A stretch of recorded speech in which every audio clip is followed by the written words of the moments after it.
especial domingo y nosotros de La Cornisa, en este pase que hacemos, te saludamos y yo arranco con la primera pregunta. ¿Por qué el presidente Milei insiste en que ganar la batalla cultural o pelear la batalla cultural es tan importante como bajar la inflación, que crezca la economía o que, no sé, flote el dólar libre? ¿Qué tal, Luis? ¿Cómo estás? Hugo, un gran abrazo también para vos y para Agustina. Vamos a ver, yo te diría por experiencia que ha tenido el liberalismo en las últimas décadas y más aún desde el final de la Guerra Fría. Cuando se cae el muro de Berlín y colapsa a continuación la Unión Soviética, se cree en el mundo que se ha llegado al fin de la historia. Fukuyama lo plantea de esa manera. O sea que la historia iba a detenerse en un estadio final donde el capitalismo de libre empresa era lo que iba a regir sobre el planeta y no había marcha atrás, el socialismo había quedado sepultado para siempre. Entonces todo lo que había que hacer era simplemente dejarse llevar por un sistema de economía de libre mercado y que la cultura era un accesorio casi para lo simbólico, lo ocioso. La cultura no tenía ningún peso político.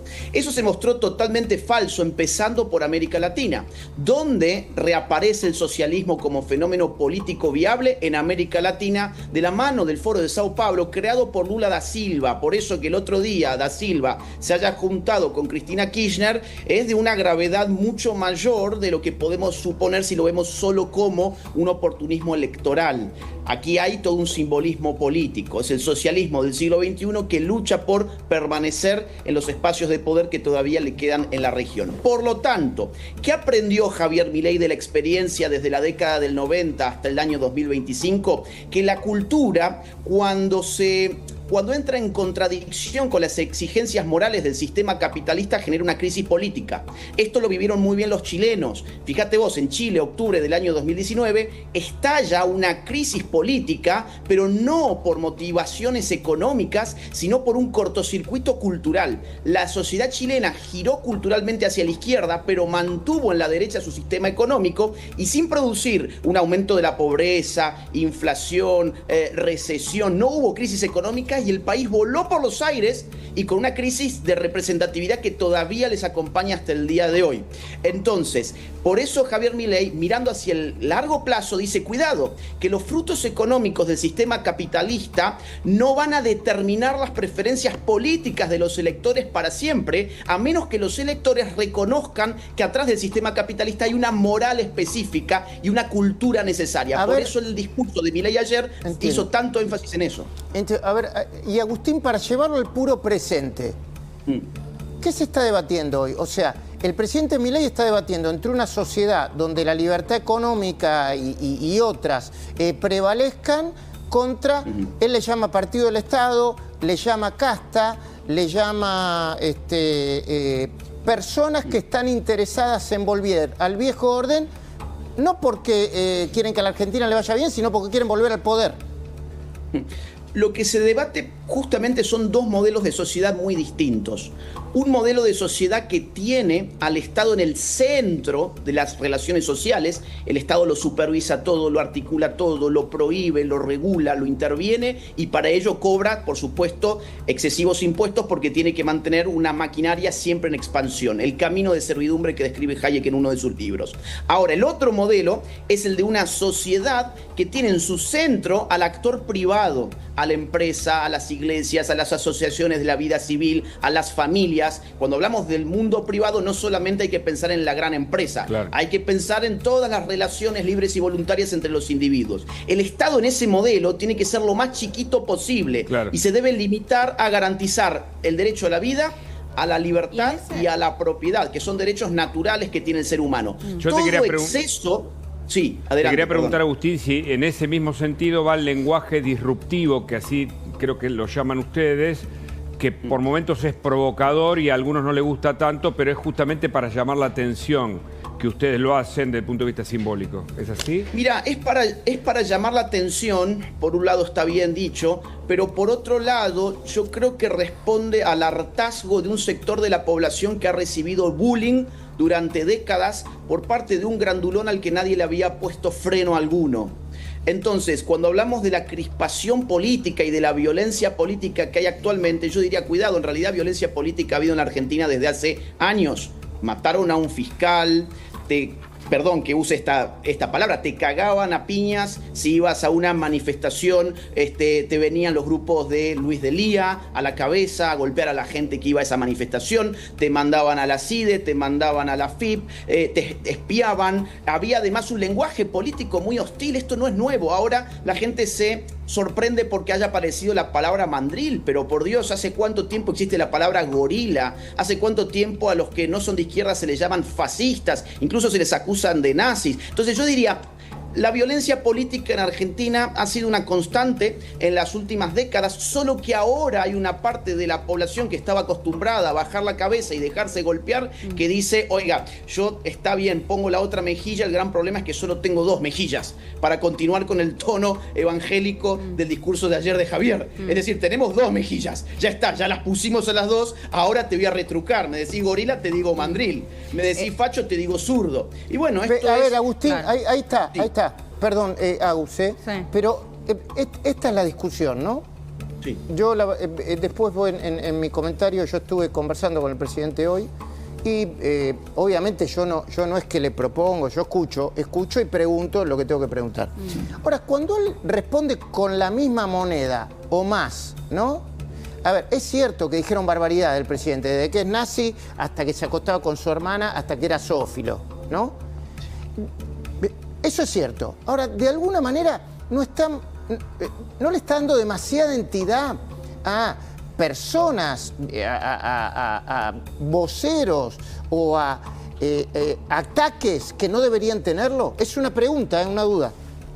Bueno, a ver, eso en todo caso pasa por el fuero interno de Javier, porque no todo el mundo se toma igual ese tipo de agravios. Yo no quisiera ni saber qué se puede sentir que alguien instale la idea de que yo soy incestuoso o que soy zoofílico. O sea, no me puedo ni imaginar cómo puede agredirme moralmente una acusación como esa. Entonces yo no puedo juzgar de si hay un exceso o no, o si él debiera guardar silencio o no. Son ataques muy graves los que se hacen, no son cuestiones mínimas y como te digo, digamos, hay solo 2 mejillas y yo creo que ya hemos puesto más de 2 mejillas muchas personas. Y en el fondo, Luis, aquí hay una grieta que es moral. En Argentina la grieta no simplemente es política o ideológica o electoral, es moral. Y el hecho de Cristina presa creo que lo prueba muy bien. En la Argentina hay una porción de la población que es moralmente malvada. Y hay un partido en concreto que ha tenido desde siempre valores morales muy bajos, pero un componente afectivo muy, muy alto, que es el peronismo. Traigo a colación una anécdota histórica que es bien representativa de esto que estoy diciendo. Cuando llega la Revolución Libertadora, con Perón exiliado ya, los militares empiezan a mostrar al público los casos de corrupción, el lujo en que vivía Perón, etc.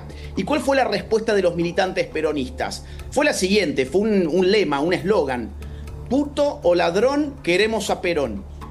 Bueno, ese puto o ladrón, queremos a Perón, era el mismo de él, roban pero hacen, y ahora Cristina Kirchner, es corrupta pero la queremos libre.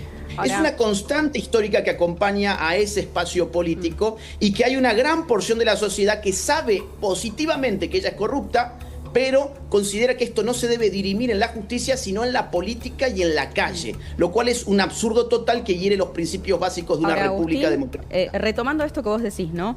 Y mirando hacia el futuro, ¿qué más incluye la batalla cultural? Porque recién hablábamos con Lilia Lemoyne y ella decía, la batalla cultural solo en términos económicos al gobierno no le sirve porque para sostenerse tiene que buscar más. Es más, ella habló de una guerra que incluya muchas otras más cosas. Te pregunto, ¿coincidís con eso? ¿Y qué debería incluir? Sí, sería un reduccionismo pensar la batalla cultural solo en el ámbito de las ideas económicas. La batalla cultural debe desempeñarse en el campo de la moral, es decir, en la discusión entre los valores y los disvalores que tiene una sociedad. Insisto con esto, ayer Javier Milei dio un discurso maravilloso en un templo evangélico en Chaco que recomiendo verlo porque está hablando constantemente de virtudes y vicios en el ámbito de la ética pública. Luego otro gran componente es el de la historia. El kirchnerismo avanzó su relato sobre la historia que tuvo eje en los años 70, por eso la cámpora se llama la cámpora, por eso esta gente reivindicó lo que en su momento se llamaban las políticas de los años 70 o las políticas setentistas. Entonces la historia es otro campo muy importante. Y luego tenés los campos artísticos en batalla cultural, que ahí es donde más flojos estamos. Es decir, por ejemplo, el ámbito de la literatura. La realidad es que la literatura y en el mundo del libro la mayoría de los autores suelen ser de izquierdas. O en el mundo de la música. Vos fíjate qué interesante que es que los músicos pop del momento o los más populares suelen ser de izquierdas. El otro día a la gente le llamaba la atención que Fito Páez hiciera un mea culpa. ¿Por qué llamaba la atención? Porque era muy raro ver a alguien de izquierdas haciendo una mea culpa desde el sector del arte. Luego también tenés el sector del cine, el sector de las series, de la televisión. En estos sectores del arte, como cultura, es donde más atrasados estamos. En la discusión histórica hemos avanzado muchísimo. La gente ya no cree en el discurso de los derechos humanos que impusieron los organismos vinculados al kirchnerismo. Y en el ámbito de las ideas económicas es donde más hemos avanzado, porque la gente ha entendido que más Estado es menos libertad. O dicho al contrario, que para acentuar la libertad en el ser humano necesitas reducir la carga estatal. Agustín, déjame hacerte la última pregunta y agradeciéndote el tiempo que nos dedicaste, del que disponés para nosotros. Octubre es una colina a conquistar, ¿eh? ¿Vos ves a la Libertad Avanza ganando o no cómodamente en octubre? ¿O con problemas? ¿O con el peronismo ganando en la provincia de Buenos Aires, sí? Subiendo el riesgo país y generando dudas e incertidumbre. Bueno, la pregunta es muy importante porque nuestros desafíos económicos no tienen relación con el plan económico, sino con la incertidumbre política.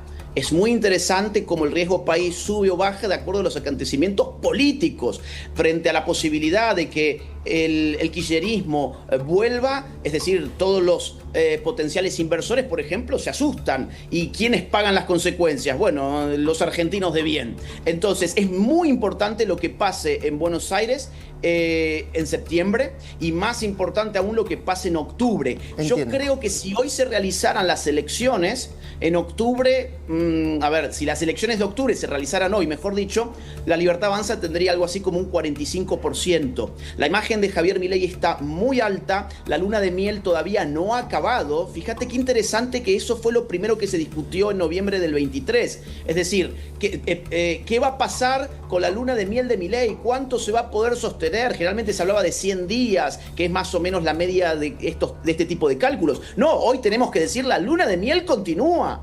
Y a pesar de ciertos vaivenes, la imagen de Javier no ha caído nunca de una manera significativa. Con lo cual, si hoy se realizaran las elecciones, hoy tendríamos resultados muy favorables para el gobierno, pero bueno, todavía falta hasta octubre y la política siempre está abierta a la libertad del ser humano, a lo que pueda suceder. Agustín Laje, gracias por compartir con nosotros. Enseguida voy con mi comentario, el plan secreto de Milei para ganar en octubre. Pero antes un anticipo del informe que dentro de minutos vamos a presentar con Luis